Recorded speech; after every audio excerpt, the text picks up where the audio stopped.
Bem-vindos! Hoje a gente vai mergulhar juntos em alguns trechos do livro Boa Nova. É uma obra psicografada pelo Chico Xavier, né?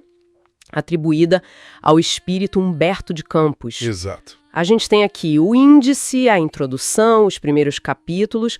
A nossa ideia é, assim, tentar explorar as mensagens principais, sabe? E o que tem de diferente nesses trechos iniciais sobre Jesus e aquela época. Isso. E é uma perspectiva bem particular, né? Pois é, o livro se apresenta como uma história viva, né? Dos acontecimentos do Evangelho, mas contada lá do plano espiritual, segundo a obra. Sim, das esferas espirituais, como eles chamam. E o próprio Humberto de Campos, o autor espiritual, ele diz logo de cara que a intenção não é só, agradar.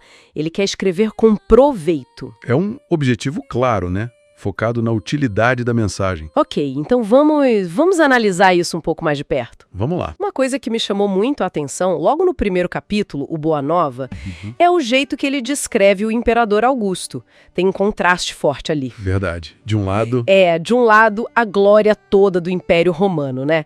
A paz, a arte bombando, Virgílio, Horácio, falando dos monumentos, aquela coisa toda. O auge aparente. Exato. Mas aí, por outro lado, o livro entra nos detalhes da vida pessoal dele. A saúde frágil, os problemas de pele, resfriado, enxaqueca e os dramas familiares, né? Filha exilada, neta também. Pesado. Sim, e essa dualidade parece ser bem intencional na narrativa. Por que você acha? Qual a função disso ali? Olha, me parece que ao colocar essa glória externa contra o sofrimento interno do Augusto, o livro está preparando o terreno, sabe? Para dizer que a verdadeira paz, o significado real, não vinha do poder como de Roma. Ah, entendi. Viria da Boa Nova, do Evangelho. Exatamente. Aquele período, segundo o livro, não era só importante politicamente. Era o século do Evangelho, um tempo que estava sendo espiritualmente preparado. Preparado como? A obra sugere que forças espirituais, descritas como espíritos que se vestiriam dos pescadores, estavam influenciando as coisas sutilmente, tentando criar um clima, uma atmosfera de harmonia, apesar dos problemas do próprio imperador. É fascinante isso. É uma camada a mais nos eventos históricos. E essa ideia de algo vivo, que se experimenta, volta forte na introdução, na escola do Evangelho, né? Com certeza. Ali Humberto de Campos escreve a própria transformação dele. É bem pessoal. Ele conta que antes, quando ouvia falar de Jesus como a rocha dos séculos, ele meio que duvidava, né? Sorri e passei, ele escreve. Isso, era cético. Mas depois, a coisa muda. Ele diz, já não posso sorrir nem passar. Descreve um sentimento forte por essa rocha milenar, luminosa e sublime. É uma passagem do intelectual pro sentir mesmo. Exato. Fica realmente interessante aqui. A introdução define o Evangelho não só como um texto antigo, mas como um conjunto de histórias vivas. Ele usa até a expressão folclore do céu, cheio de profundas lições. Folclore do céu, gostei disso. É uma imagem forte, né? E o objetivo, claro, é trazer forças novas para a vida de quem lê, tiradas dessas narrativas espirituais. Ele até justifica contar mais histórias sobre Jesus, além das que estão nos evangelhos que a gente conhece. Aí ele cita a Bíblia para isso, né? Sim. Cita Marcos e João, aquelas passagens que indicam que Jesus fez e disse muito mais coisa do que foi registrado. Quer dizer, abre espaço para essas outras narrativas. Entendi. E se conectarmos isso ao quadro geral? Leva a gente para o capítulo 3, primeiras pregações. Tem aquele diálogo inicial de Jesus com o sacerdote Hanan. Como é essa cena? É um diálogo curto, mas, nossa, muito significativo.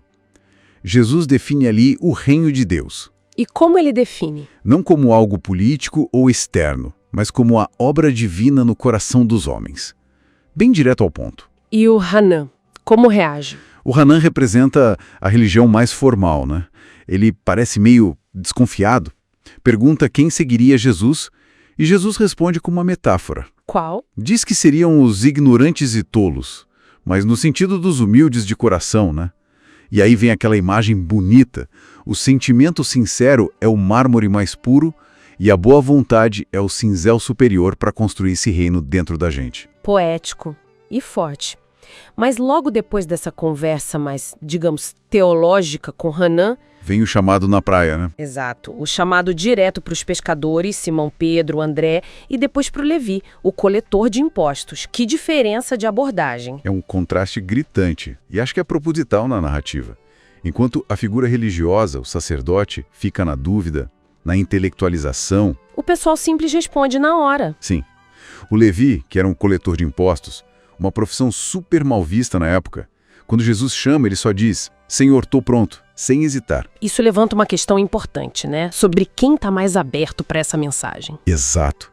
O livro parece enfatizar que Jesus começa o ministério dele justamente com o povo comum, os marginalizados pela sociedade e pela religião da época. Valoriza a disposição do coração, acima de formação ou status. Então, para a gente amarrar um pouco o que a gente viu nesses trechos iniciais, Sim. a obra coloca a Era de Augusto como um tempo espiritualmente importante, um palco preparado.